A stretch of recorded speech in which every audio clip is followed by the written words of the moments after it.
The three great Dojutsu are special Kekkei Genkai passed down through the descendants of Kaguya Otsutsuki and the children respective to the Otsutsuki bloodline. Dojutsus are visual Kekkei Genkai that refers to the abilities of the eyes. Everyone who possesses a Dojutsu has some sort of noticeable characteristic difference to the look of their eyes. The three great Dojutsu refer to the most well-known and infamous eyes, these being the Sharingan, the Rinnegan, and the Byakugan. All of these Dojutsu provide a number of passive abilities such as enhanced perception to more specific activation based abilities like the ones provided by the Mangekyo Sharingan. In this video, I'll be going over all of the abilities, powers, and the backgrounds of the Rinnegan along with any other information about the Dojutsu. This video will be split into a few different parts and timestamps will be left in the description. This is the second part of a 3-part series, with the Byakugan video being the last part I'll upload. The link for my Sharingan video can be found in the description. Now, with that said, let's cover the Rinnegan. 弥彦の痛みを忘れない。世界に痛みを。神羅転生。 The Rinnegan is a visual Kekkei Genkai and is the rarest of the three great Dojutsus, not being possessed by a descendant clan of the Otsutsukis, but rather possessed by the clan itself. The Rinnegan is also considered to be the most powerful and exalted eye, considered superior to the Sharingan and Byakugan. The first instance of the awakening of the Rinnegan as an independent Dojutsu on Earth was by Hagoromo Otsutsuki. The Rinnegan in appearance turns the eye of the user usually purple, however it's been shown on a few occasions that members of the Otsutsuki clan can have blue, red, or even golden Rinnegan. Along with the solid colour to their eyes, the Rinnegan also has concentric circles covering the eyeball. The Rinnegan to awaken is a lot more complex than the Sharingan. If not born naturally with it, the Rinnegan can only be awakened under one condition, being that somebody with a Sharingan possesses the chakra of Hagoromo Otsutsuki, or merges the chakra of his sons Indra and Ashura inside of them. This will transform the Sharingan into the Rinnegan. In the story, the only two people to have awakened the Rinnegan that weren't naturally born as Otsutsuki were Sasuke and Madara. Sasuke's left eternal Mangekyo was transformed into the Tomoe Rinnegan after receiving one half of Hagoromo Otsutsuki's chakra. And Madara, as a reincarnation of Indra Otsutsuki, implanted some of Hashirama's flesh into himself, with Hashirama being an Ashuran reincarnation. This awakened Madara's pair of Rinnegan, however this only happened late into Madara's natural life. The Rinnegan, like all Dojutsu, can be transplanted into another person, with them being able to access all the abilities of it at a really high chakra cost. Now, this may get a little complicated, so I'll try to simplify it down into a bit of a cycle. Out of the two Rinnegan awakened in the series, Madara implanted his Rinnegan into a young Nagato Uzumaki, chosen for his high chakra reserves, who'd then become Pain. Once Nagato had died, his Rinnegan was picked up by Obito Uchiha, who transplanted one of the eyes into himself and hid the other one as he couldn't handle the chakra toll of using double Rinnegan. These, during the war, were then taken back by Madara, one given to him by White Zetsu and one stolen from Obito, completing the cycle to get his Rinnegan back. Madara would then die after Kaguya's resurrection, losing the Rinnegan permanently. So, for a while, Sasuke Uchiha was the only human Rinnegan user in the series. But if you've seen Boruto, you'd realise that it's no longer the case, as Sasuke had his Rinnegan stabbed out with a kunai by Borushiki after their fight against Ishiki. So, currently there's actually no human Rinnegan user in the series, with the Rinnegan only belonging to the Otsutsuki clan.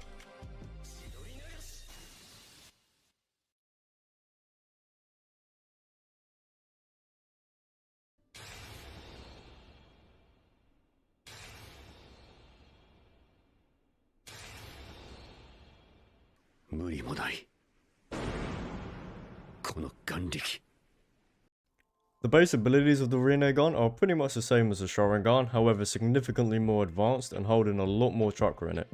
The Rinnegan has incredible visual prowess that exceeds the Sharingan, being able to see finer details and keep up with movements to a higher efficiency. Not only that, but regardless of nature affinity, a user of the Rinnegan can master all 5 of the basic nature releases as well as the jutsus that fall under their respective transformations effortlessly. Similarly to all Dojutsus, the Rinnegan's power and full potential can only be unlocked by the owner of the eyes.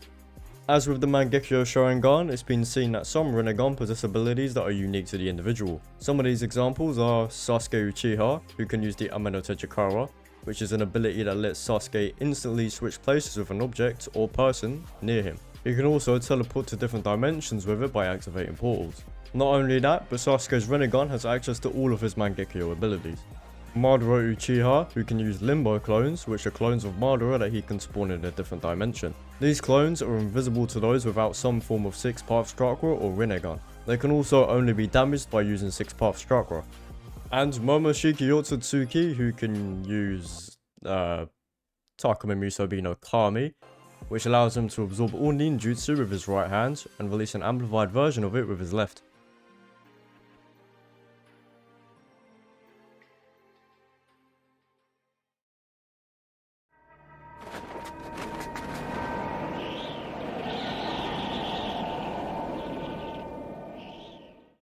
The 6 Paths techniques are all unique abilities exclusive to all Rinnegan that separate it from any of the other Dojutsus. The 6 Paths techniques are all extremely powerful and vary on their abilities, with each path having its own ability.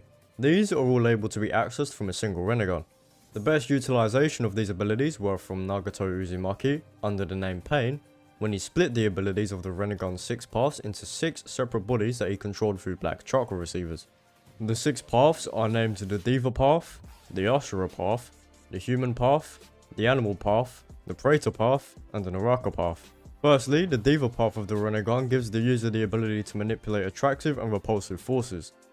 The 3 abilities of this technique are the Almighty Push, where the user produces a circular field around them that repulses and pushes back anything in the vicinity.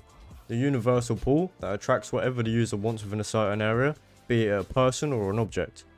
And the Planetary Devastation, where the user creates a black orb in their palms that creates a powerful attractive pull, pulling up everything in the vicinity until a large body of Earth is formed.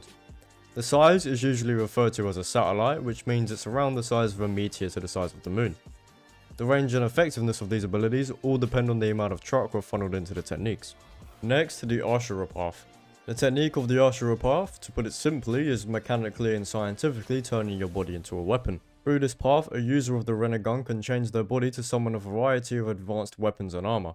The user can turn parts of their body into missiles, cannons, and blades, for example. They can also summon up to 4 extra arms and 2 extra faces. And then, the Human Path. The Human Path allows the Rinnegan user, on touch, to read the minds of whoever they're touching. Not only that, but they can also just straight up remove a person's soul, effectively killing them in a one-shot move. Next, the Animal Path. Through using the Animal Path, the Rinnegan user can summon a large variety of different animals in a style that's similar to the summoning jutsu. The difference being that no blood contract is made and these summons appear to be mostly immortal.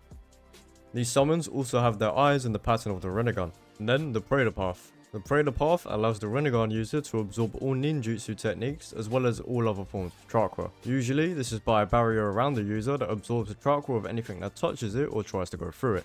Lastly would be the Naraka Path. The Naraka Path allows the Rinnegan user to summon the King of Hell. The King of Hell is used for 2 reasons, being interrogation and restoration. When interrogating somebody, the Rinnegan user can use the Naraka Path to summon the King of Hell before them, when a person gives them an answer. The King of Hell will then grab hold of the person's soul, which appears as a tongue. If the answer the person provided for the question is false, then the King of Hell will rip out their soul and devour it, killing them. If the answer is correct, the person's soul will be let go and they'll be allowed to live. When restoring something or someone, the King of Hell can be summoned and the object or person that's damaged or injured can be placed inside of its mouth, where it gets ingested and soon comes out as fully repaired and healed.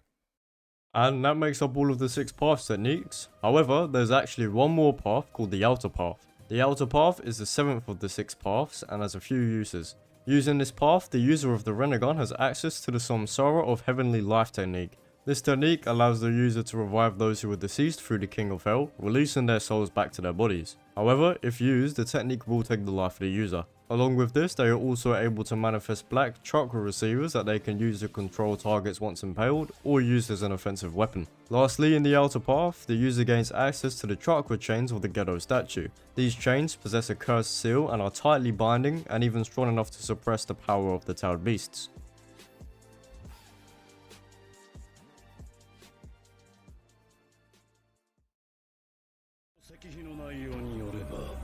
Rinneの力を持つ者が月に近づきしとき、世を照らせ無限つくよみ。The Rinnegan is capable of summoning the Gedo statue, which is the husk of the Ten Tails, being the physical body separated from the chakra held in the tailed beasts. The Gedo statue, as expected by its size, has great physical strength. The Gedo statue is also able to summon phantom dragons out of its mouth that instantly drain the chakra of whoever it touches, as well as chakra chains to restrain the tailed beasts. This was mainly used as a way to extract tailed beast chakra out of the Jinchurikis to seal within the statue. The main goal for those who summoned it was to funnel all of the chakra of the tailed beasts into the Gedo statue to awaken the Ten Tails and become its Jinchuriki, also something that's only capable with the Rinnegan. Once achieved, the Ten Tails Jinchuriki with the double Rinnegan can awaken the Rinne-Sharingan. The Rinnegan is needed to be able to awaken the Rinne-Sharingan, the originator and predecessor of the Sharingan and the Rinnegan. The Rinne-Sharingan, in appearance, is a red Rinnegan that appears on the person's forehead that also has tomoe patterns around it with the amount varying.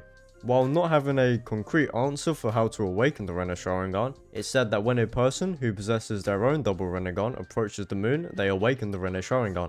The Rinne-Sharingan's most powerful and prominent ability is the ability to be able to cast the infinite Tsukuyomi, the most powerful genjutsu ability that places everyone and every animal population on the planet into a dream world where they get to live out what they perceive to be their perfect lives. The genjutsu is one specific to the Rinne-Sharingan that's reflected off of the moon, with whoever gazes upon it being affected. This genjutsu allows the god tree, which in a sense is the form of a fully mature Ten Tails, to siphon the chakra out of all living creatures on the planet, eventually leading the tree to bore chakra fruit. After a long period of time, those captured by the god tree lose their characteristics, becoming white Zetsu.